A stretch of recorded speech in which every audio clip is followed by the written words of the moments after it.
மரியாதைக்குரிய அம்மையார் கன்னடம், தமிழ், தெலுங்கு, இந்தி மற்றும் போன்ற திரைப்படங்களில் அதிகமான பெரிய பெரிய ஜாம்பவான்களோடு நடித்தவர் என்பது குறிப்பிடத்தக்கது.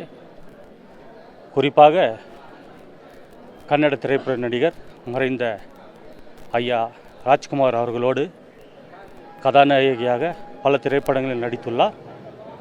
அதே போல் தமிழக முன்னாள் முதல்வர் மறைந்த புரட்சி தலைவர் பொன்மனச்செம்மல் டாக்டர் எம்ஜிஆர் அவர்களோடு இணைந்து சுமார் 25 திரைப்படங்களில் நடித்துள்ளார் என்பது குறிப்பிடத்தக்கது. அம்மையார் அவர்களோடு மாத்திரமல்ல, மறைந்த நடிகர் திலகம் செவாலியே சிவாஜி கணேசன் அவர்களோடு 22 படங்களில் நடித்துள்ளார் என்பது குறிப்பிடத்தக்கது. அம்மையார் அவர்கள் தனது 87வது வயதில் இயற்கையில் எழுதியுள்ளார் என்பது மிகவும் வருத்தத்திற்குரிய ஒரு செய்தியாகும். இது தென்னிந்திய திரைப்பட நடிகர்கள் மற்றும் அவருடைய கோடான கோடி ரசிக பெருமக்களுக்கு பெரும் ஒரு சோகமான நிகழ்ச்சியாகும்.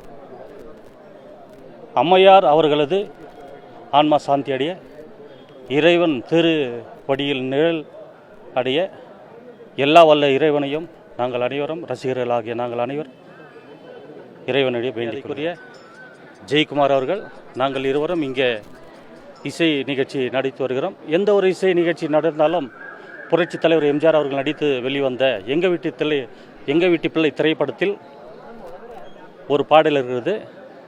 குமரி பெண்ணின் உள்ளத்திலே குடியிருக்க நான் வர வேண்டும் என்கிற பாடலை நாங்கள் தவறாமல் எங்களுடைய இசை கச்சேரியில் நிச்சயமாக இடம்பெறும் செய்வோம் என்பது குறிப்பிடத்தக்கது. நன்றி, வணக்கம். ரொம்ப சின்ன வயசுலேருந்து இங்கே 11th கிளாஸில் நான் படிச்சுட்டு இருந்தேன். அப்போ வந்து போயின்னு பார்த்துன்னு இருப்போம் நாங்கள். எப்போன்னு அவங்க இறந்ததுக்கு அப்புறம் கூட கண்ணை தானம் பண்ணியிருக்காங்க. அந்த கண்ணை அது ஆமாம், எப்படி பார்க்குறீங்க? அது ரொம்ப ரொம்ப நல்ல இது பண்ணியிருக்காங்க. அங்கே ரொம்ப சந்தோஷமாக இருக்குது எங்களுக்கு. அவங்க இன்னும் உயிரோட எங்களோட சேர்ந்து வாழ்ந்துட்டுருக்காங்க. அவ்வளோதான், எங்களை விட்டு அவங்க போகல.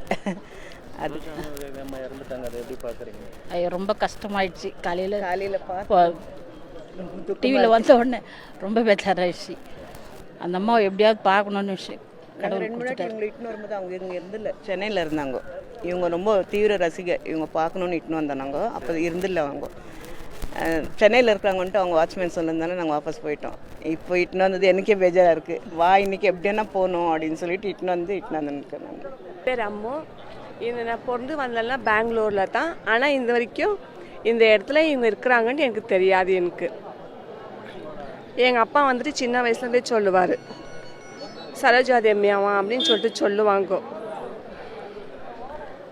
அப்புறம் வந்துட்டு எனக்கு இவங்க எனக்கு தெரியாது. எனக்கு சின்ன வயசுலேயே எங்கள் அப்பா சொல்லுவார், சரோஜாதி அம்மையா இவங்க தான்ட்டு. ஆனால் பிறந்து வரலேருந்து இப்போ அவங்கள பார்த்த பிற்பாடு எனக்கு ஒரு, ஆனால் உயிரிழக்கும் போது நான் பார்க்கல. இப்போ பார்த்த பிற்பாடு எனக்கு ரொம்ப மனசுக்கு பேஜாராக்குது. எனக்கு எங்கள் அப்பா இருந்தால் எங்களுக்கு இங்கே வந்துருப்பார் அவர். ஆனால் அவங்க பாடல் ஃபிலிமும் எல்லாம் எங்களுக்கு அப்பா சொல்லி தருவார். இந்த வயசில் நான் வந்து பார்த்துருந்துக்கு நான் தான் புண்ணியம் பண்ணியிருந்துருக்கணும். என் பேர் அம்மு. பார்த்துருக்குறோம்.